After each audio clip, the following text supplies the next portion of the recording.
araw mga kablog, may mabigat na balita na ating ibabahagi ngayon.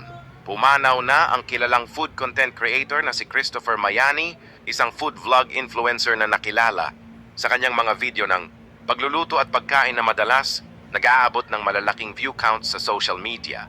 Sa TikTok, ang kanyang account na ang Christopher Mayani Vlog ay may mahigit 900,000 followers na nagpapakita ng laki ng kanyang audience at impluensya sa food content community sa Pilipinas.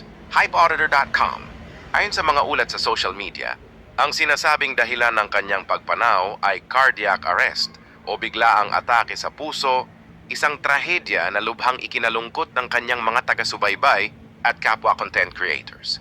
Gayunpaman, hanggang ngayon ay wala pa ring opisyal na pahayag mula sa pamilya o medical team na nagtutukoy sa eksaktong cause of death niya, kaya't ang karamihan ng impormasyon ay nagmumula pa rin sa mga online posts at komunidad.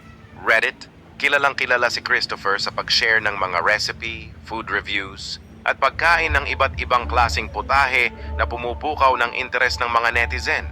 Maraming mga video niya ang umaabot ng libo-libong views at reactions, lalo na sa mga food enthusiasts na sumusubaybay sa kanyang content. Pinterest. Sa gitna ng mga pagdadalamhati online, maraming netizens ang nagbahagi ng kanilang pakikiramay at mga alaala kung saan siya nakatulong magbigay ng inspirasyon o ideya sa kung ano ang matitikman at ano ang dapat subukan sa lokal na pagkain. Mahalagang paalala rin na sa mga ganitong pagkakataon ay dapat maging maingat sa pagbabahagi ng hindi kumpirmadong impormasyon at igalang ang privacy ng pamilya at mga pinakamalalapit sa yumanig na content creator. Ito ang inyong update. Salamat sa panonood at mag-ingat lagi.